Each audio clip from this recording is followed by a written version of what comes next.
Trump যেদিকে হাওয়া দেখবে সেদিকে ঝুঁকবে, এইভাবেই চলছে আর কি, এবং চলতে থাকবে। এবং ইসরায়েলি মন্ত্রীরা ইতিমধ্যেই সেটা বলছে যে আমাদের নিরাপত্তার জন্য আমরা লেবাননের একটা অংশ আমাদের নিরাপত্তা বলয় সৃষ্টি করব।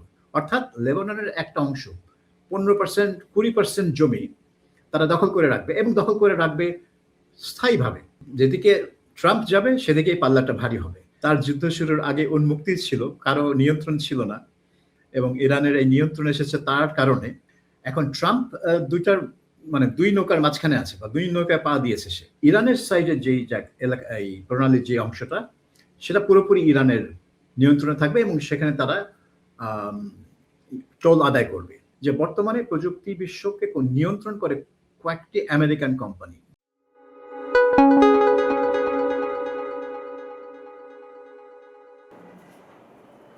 জেনেভায় ইরান যুক্তরাষ্ট্র সমঝোতার পর আশা করা গিয়েছিল মধ্যপ্রাচ্যে শান্তি আসবে, যুদ্ধ থামবে। কিন্তু গতকাল আমরা দেখলাম আবার পাল্টাপাল্টি হামলা এবং একে অপরের বিরুদ্ধে দোষারোপ। এর শেষ কোথায়? সার্বিক পরিস্থিতি নিয়ে কথা বলবেন বিবিসি বাংলার সাবেক প্রধান এবং আন্তর্জাতিক বিশ্লেষক সাবির মোস্তফা। সাবির মোস্তফা, আপনাকে স্বাগত। আপনাকে ধন্যবাদ। ইরান ও যুক্তরাষ্ট্র একে অপরের বিরুদ্ধে হামলার অভিযোগ করেছে। উস্কানিটা কার ছিল?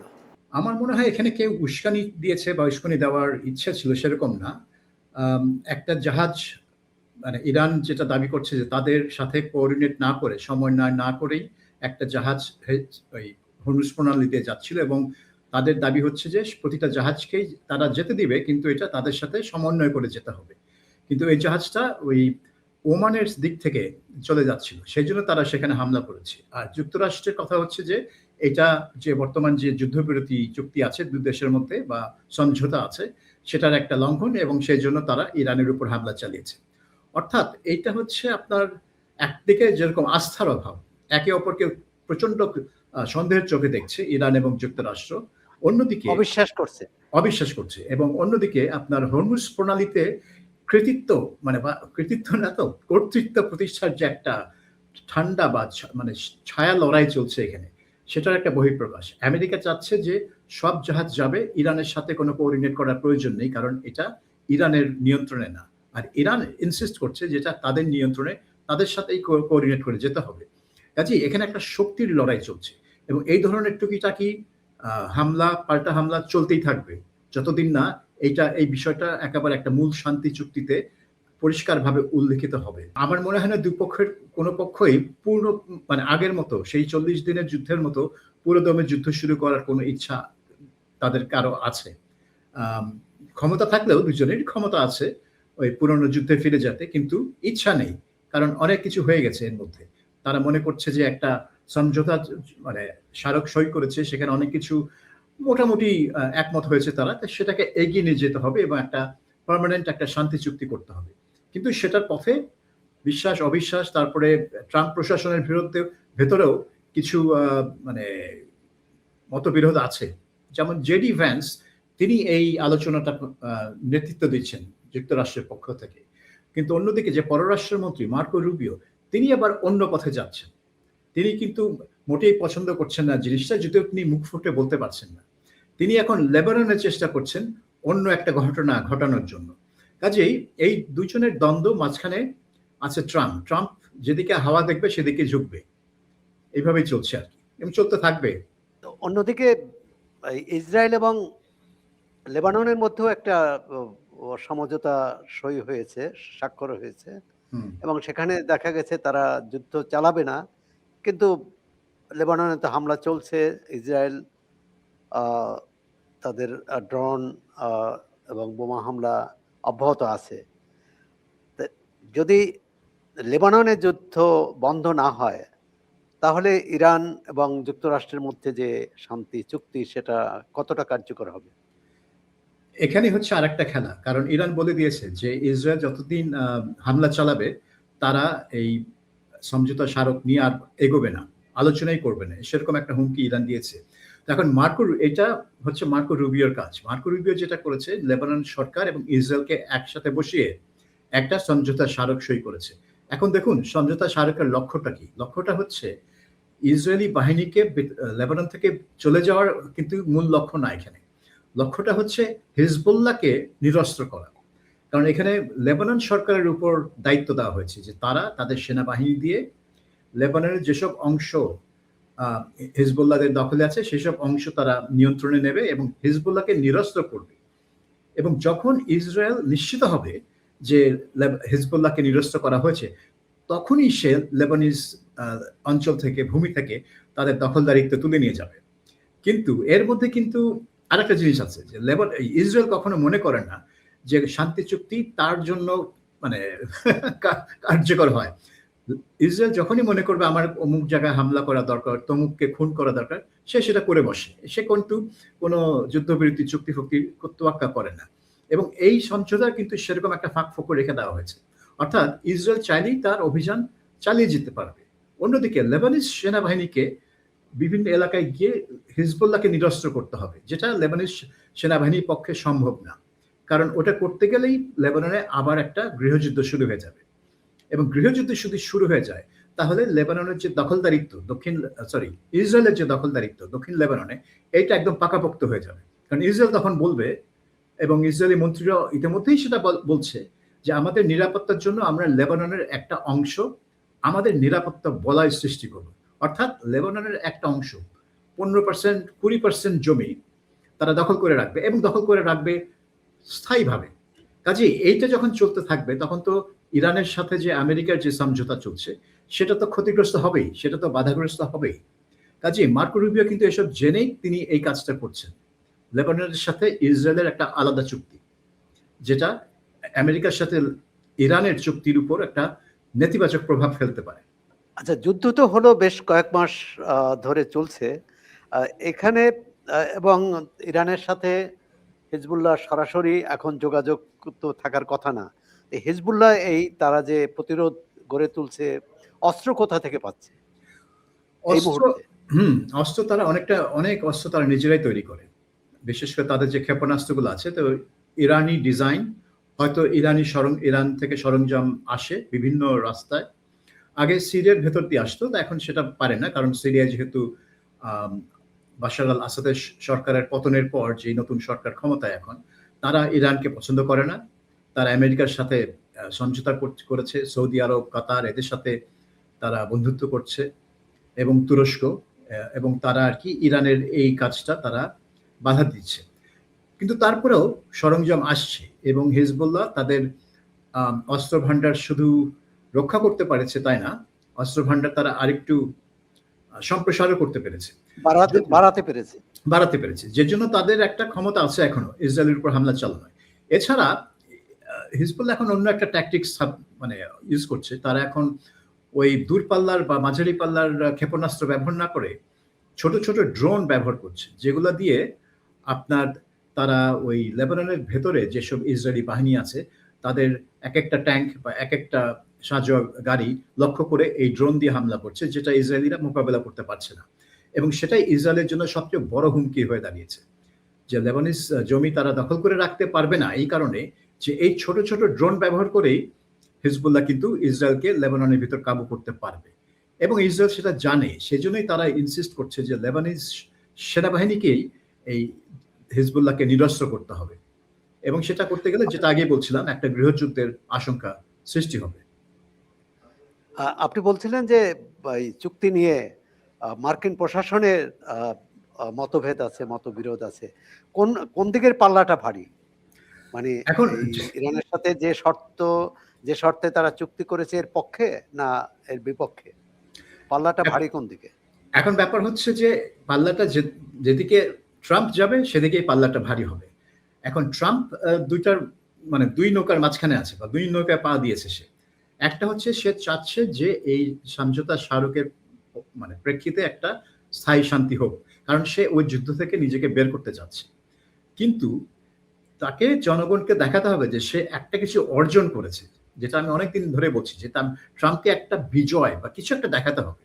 এবং সে চাচ্ছে যে হরমুজ প্রণালীতে ইরানের কর্তৃত্ব যেন না থাকে।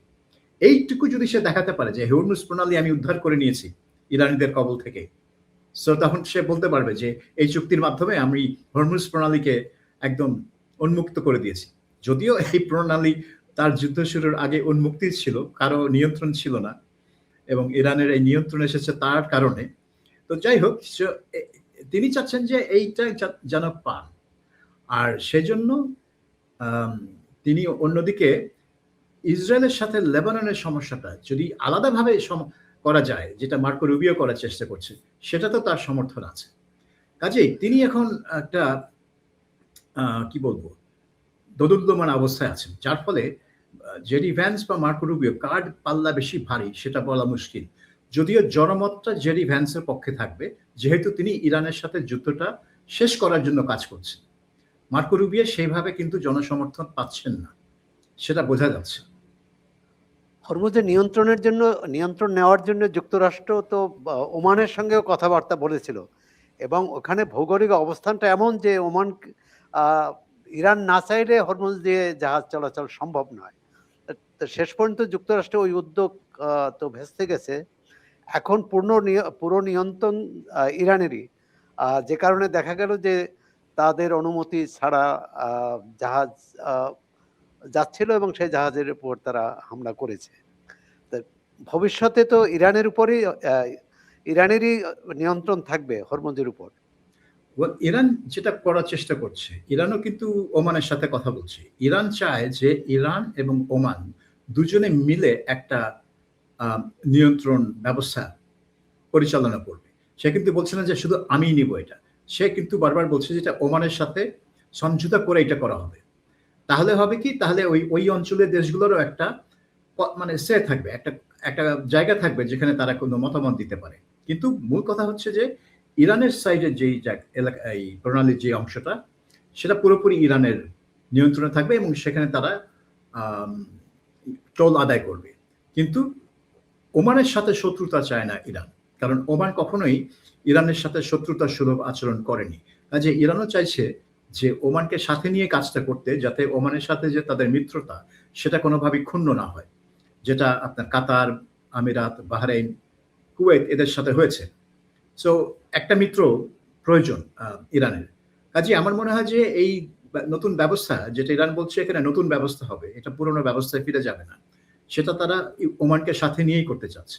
এই প্রেক্ষাপটে প্যারিসে যে G7 দেশগুলোর বৈঠক হলো, শীর্ষ সম্মেলন হলো, সেখানে তো ডোনাল্ড ট্রাম্পের কি বলে ভূমিকা নিয়ে নানা রকম বিতর্ক, এবং তিনি তো ইতালীয় প্রধানমন্ত্রীর সঙ্গে তার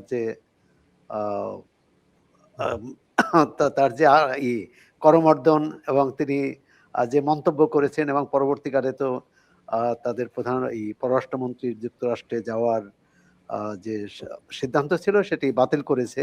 সবটা মিলে এই যে G7 বৈঠকের ফলাফলটা কি হলো? ফলাফল যেটা হওয়ার কথা ছিল সেটাই হয়েছে, কারণ G7 এর যারা সদস্য আছেন তারা সবাই জানেন যে ট্রাম্প এসে খুব একটা সহযোগিতামূলক আচরণ করবে না। আমি বস এবং তোমরা আমাকে সাহায্য করো না, তোমরা হচ্ছে নাথিং, আমার দয়ের উপরেই তোমরা টিকে আছো, এ ধরনের একটা অ্যাটিটিউড ট্রাম্প নেন, যে ইউরোপীয় দেশগুলা তাদের নিরাপত্তার জন্য সারাক্ষণ সবসময় আমেরিকার দিকে তাকিয়ে থাকে, আমেরিকাই তাদের রক্ষা করে আমেরিকাই। কাজেই তারা আবার আমেরিকার সাথে তর্ক করে কেন? যেরকম ইটালির উপর সে সবচেয়ে ক্ষিপ্ত হলো কেন? জর্জিও মেলোনির দল হচ্ছে খুবই রক্ষণশীল এবং একটা ডানপন্থী রক্ষণশীল দল। কাজেই ট্রাম্পের রিপাবলিকান পার্টি এবং ট্রাম্পের যে অনুসারীরা, তাদের সাথে কিন্তু জর্জিও মেলোনি দলের একটা সখ্যতা সবসময় ছিল, আদর্শগত সখ্যতা। কাজেই ট্রাম্প মনে করতেন যে মেলোনি সবসময় তিনি যা বলবেন সেটাই করবে, তার অনুগত থাকবে মেলোনি। কিন্তু মেলোনিও তো একটা জাতীয়তাবাদী, তিনি জানেন যে সবকিছু তো ট্রাম্প যেটা চায় সবকিছু তো ইটালির নিজস্ব স্বার্থের অনুযায়ী হবে না। সেজন্য যখন ট্রাম্প ইটালির বিমান ঘাঁটি ব্যবহার করতে চেয়েছিলেন ইরানের বিরুদ্ধে অভিযান চালানোর জন্য, মেলোনি সেটা করতে দেয়নি, তিনি অনুমতি দেয়নি আমেরিকানদেরকে ওই ইটালির বিমান ঘাঁটি ব্যবহার করার জন্য, যেটা ব্রিটেনও পরবর্তীতে দিয়েছে। প্রথমে না করে পরবর্তীতে কিন্তু ব্রিটেন দিয়েছে, কিন্তু মেলোনি কখনো দেয়নি। যার ফলে মেলোনির উপর প্রচন্ড ক্ষিপ্ত ট্রাম্প, এবং এই ক্ষোভটা প্রকাশ করার জন্য তিনি নানান কথা বলে বেড়াচ্ছেন যে মেলোনি আমার সাথে ছবি তোলার জন্য একেবারে হ্যাঁ কাকতে মিনতি করেছে। আকৃতি বিনতি করছিল, আর ওদিকে মেলোনি বলছিল যে না আমি এরকম কিছুই করি নাই। হ্যাঁ, সো মানে মেলোনিকে সে অপদস্থ করার জন্য, হেনস্থা করার জন্য, অপমান করার জন্য অনেক কথাই বলেছেন। কাজেই মেলোনির সরকার তো তার উপর প্রচন্ড ক্ষিপ্ত এখন ট্রাম্পের সাথে। সম্পর্কটা কিন্তু একসময় মনে হচ্ছিল এই দুজনের মধ্যে খুব ভালো একটা সম্পর্ক হবে, কারণ আদর্শগত দিক থেকে তারা একই সাইডে, একই দিকে। কিন্তু এখন মনে হচ্ছে যে না, এই সম্পর্কটা এখন পুরোপুরি ভেঙে গেছে, পুরোপুরি ভেস্তে গেছে। স্পেনের সাথে যুক্তরাষ্ট্রের সম্পর্কটা এখন কোন পর্যায়ে? না, স্পেনের যে বর্তমান সরকার, তাকে ট্রাম্প মোটেই পছন্দ করেন না, কারণ তারা একটু বামপন্থী, বাম ঘেঁষা, এবং তারা ফিলিস্তিনিদেরকে পুরোপুরি সমর্থন দেন। গাজা নিয়ে তাদের অবস্থান খুবই পরিষ্কার। তারা মনে করে এখানে একটা গণহত্যা হয়েছে। তারা ইসরায়েলের প্রচন্ড বিরোধী। তারা এই ইরান যুদ্ধকে মোটেই সমর্থন দেয়নি। কাজেই স্পেনের কাছ থেকে আসলে ট্রাম্প কোনো কিছুই আশা করে না। শাস্তিমূলক ব্যবস্থা নেয়নি, কারণ স্পেন তো শুধু মানে একক দেশ হিসাবে বাণিজ্য করে না, যুক্তরাষ্ট্রের উপর নির্ভরশীল না। না, সেভাবে নির্ভরশীল না, যদিও তারা ইউরোপিয়ান ইউনিয়নের অংশ হিসেবে তাদের ব্যবসা বাণিজ্য তো অনেক কিছু ইউরোপিয়ান ইউনিয়নের নিয়ন্ত্রণেই থাকে। কাজেই ট্রাম্প কোনো ব্যবস্থা নিতে গেলে ইউরোপীয় ইউনিয়নের উপরই ব্যবস্থা নিয়ে বসবে। কিন্তু না, আর যেহেতু স্পেনের যে ক্ষমতাসীন দল, তার সাথে ট্রাম্পের কোনো আদর্শগত মিল নেই, যার ফলে তাদের কাছ থেকে ট্রাম্পের এক্সপেকটেশনও অত বেশি ছিল না, যেটা জর্জিয়া মেলোনির সাথে ছিল। কাজেই স্পেনের ক্ষমতাসীনদের ট্রাম্প দুই চোখে দেখতে পারেন না, কিন্তু তিনি জানেন যে এরা এরকমই। এখন একটু অন্য বিষয়ে আসি। আপনি সম্প্রতি জার্মানির বনে, সম্ভবত না সম্মেলনটা বনে হলো, বন, জি, বনে ডয়েচে ভেলের যে আয়োজিত মিডিয়া সম্মেলন হলো, আর সেখানে আপনি একজন প্রতিনিধি হিসেবে গিয়েছিলেন। সার্বিকভাবে এখন যে একটা মানে ঝড়ঝঞ্ঝাপূর্ণ যে বিশ্ব, তাতে এই সাংবাদিকদের ভূমিকা, করণীয় এবং ভবিষ্যৎ নিয়ে যদি কি আলোচনা হয়েছে এবং আপনার সেখানকার পর্যবেক্ষণ যদি বলেন।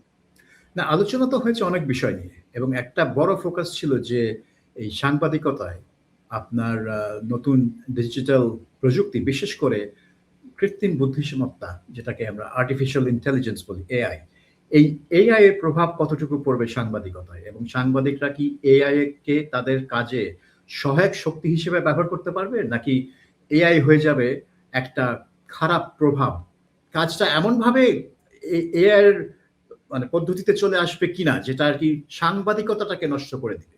কাজেই এটা নিয়ে অনেক চিন্তা ভাবনা আছে। আরেকটা ছিল যে বর্তমানে প্রযুক্তি বিশ্বকে নিয়ন্ত্রণ করে কয়েকটি আমেরিকান কোম্পানি, যেরকম ধরুন ইলন মাস্ক যেটা আছে, এক্স, এবং তার যে এআই আছে, আপনার ফেসবুক, মার্ক জাকারবার্গ, মেটা যেটা, তারা নিয়ন্ত্রণ করে অনেক কিছু সারা দুনিয়ায়।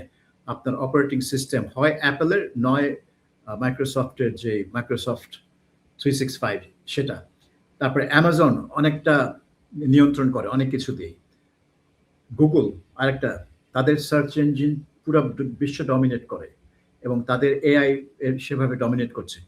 গুটি কয়েক আমেরিকান কোম্পানি সারা বিশ্বের ডিজিটাল ইনফ্রাস্ট্রাকচার কন্ট্রোল করছে, এবং তারাই মানে তাদেরই এআই এখন তাদের মেশিনে ঢুকে পড়ছে। যেমন আমি আপনার সাথে কথা বলছি একটা অ্যাপল ম্যাকবুক দিয়ে, এবং এই অ্যাপলের যে এআই, সেটা কিন্তু এখানে ইন্টিগ্রেট করা আছে।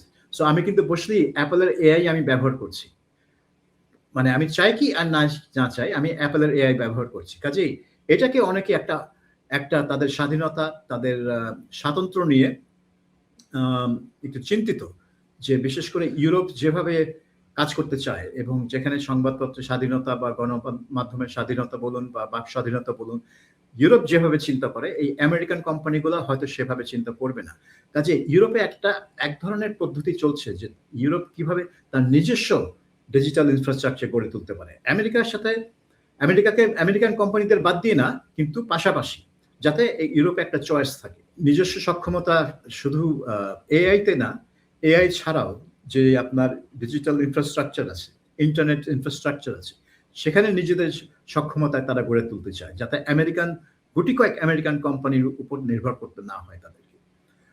আর এটার একটা কারণ হচ্ছে যে এই যে গুটি কয়েক আমেরিকান কোম্পানি তাদের যে কর্মকর্তারা তারা ক্রমশ ট্রাম্পের সাথে হাত মিলাচ্ছেন, এবং যেটা ইউরোপিয়ান ইউনিয়নের অনেক একটু উদারপন্থী রাজনৈতিক এবং সাংস্কৃতিক বলুন বা সামাজিক কর্মী বলুন বা সিভিল সোসাইটি আমরা যেটাকে বলি সুশীল সমাজ, এটা নিয়ে তারা চিন্তিত যে তারা ট্রাম্পের সাথে হাত মিলাচ্ছে, অর্থাৎ ট্রাম্পিয়ান চিন্তা ভাবনা যদি তাদের ডিজিটাল এবং এআই কার্যক্রমে চলে আসে সেটা ইউরোপের জন্য ক্ষতিকর হবে।